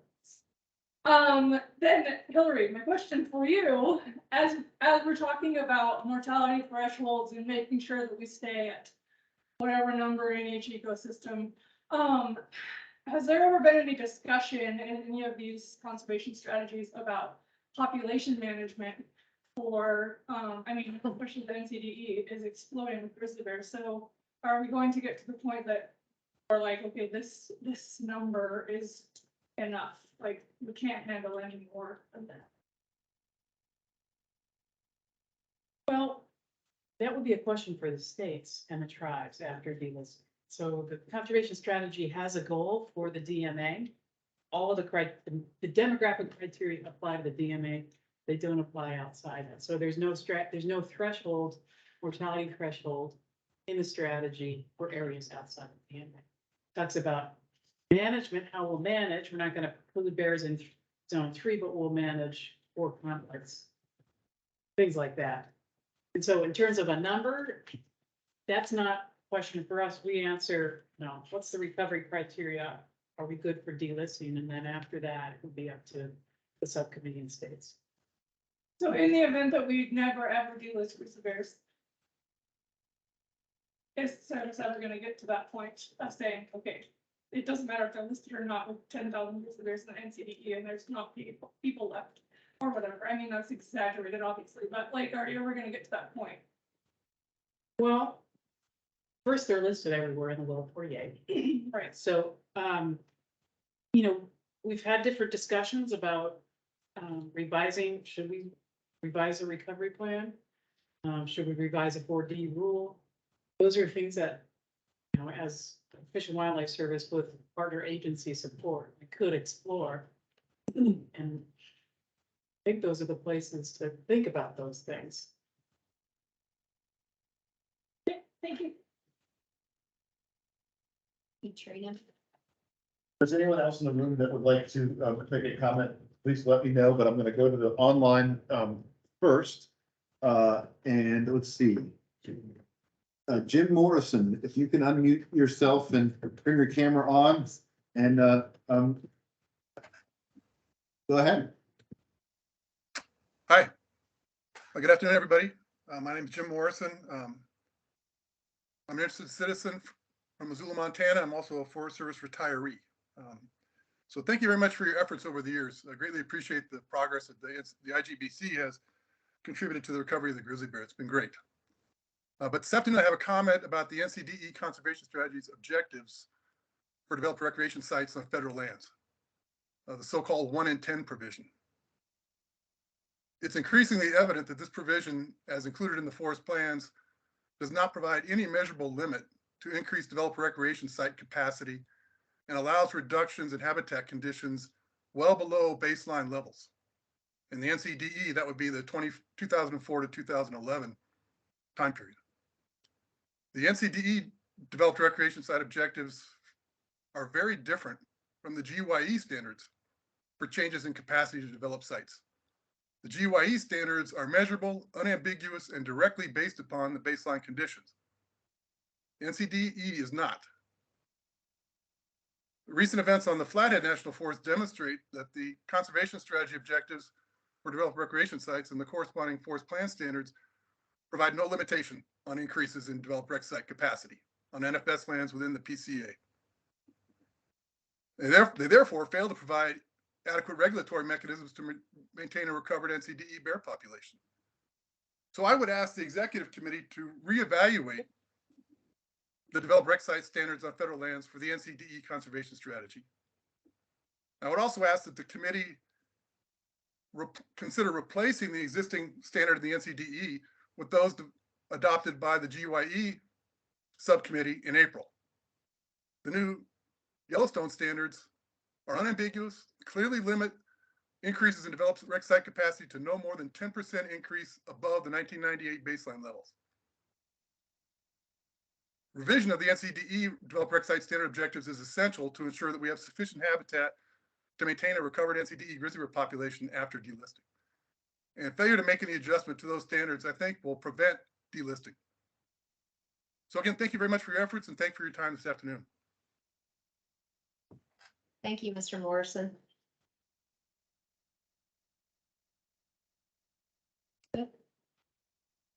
So again, I'll ask folks online if you'd like to make a comment, you can please raise your hand or turn your camera on and get my attention right now.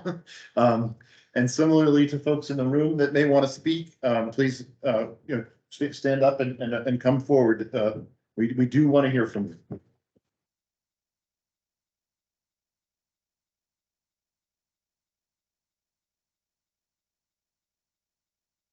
Okay, well, we will have two more public comment opportunities, again, one tomorrow afternoon and then on Thursday at midday. I've got a hand, done. Yeah, I wanted to say thanks to the folks from the public who chose to make comments. I think, Trina, you can educate me anytime. That was an excellent point that you made, and I very much take it to heart. And I think all of you, it's important to share your perspectives, and I really appreciate learning more from the things that you had to say. So thank you for having the courage to step up. Absolutely. Thanks, Don, very much. So we will reconvene. I guess I'll ask if there's anything else here for the good of the order this afternoon. Well, especially as we look forward to a very packed agenda tomorrow. yeah, I mean, just a quick recap of what we talked about today, to set the stage, for tomorrow. So we started out with why are we here? What is the purpose of this group? So we covered that.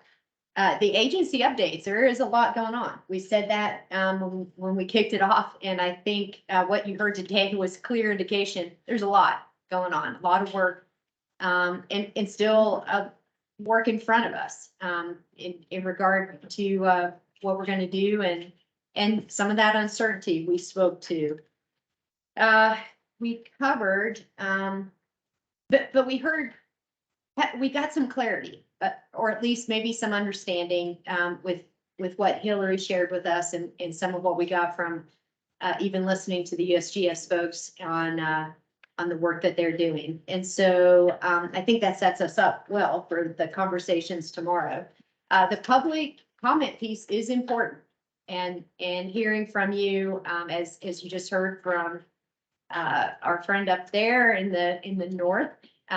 We want to hear from you, and it is, words do matter. We say that, I don't know where she went, but we say that a lot, and yet we still fall into the habitual state of using the common words that we use over and over. And so we do need to be thoughtful about that. And, saying we're going to educate someone can be a little, I mean, I take offense some days when people are like, well, I need to make you understand, or I need to educate you. And I think most of the time that is said with good intent. And I think most of the time, there's not, it's not meant to be taken as, someone knows more than someone else.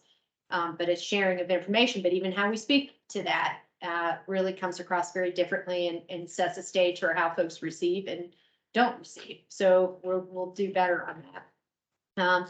And I have to say for Mr. Morrison, I think you kind of touched on a little bit of what I even brought up today of those challenges between when we have differences, yet with something that is supposed to be basically the same kind of thinking, and yet those differences can really set us up for maybe not the outcomes that we're trying to get. And so very good point there. And on the coexisting and connectivity, and I think, Mr. Knight, you brought up around the bridges.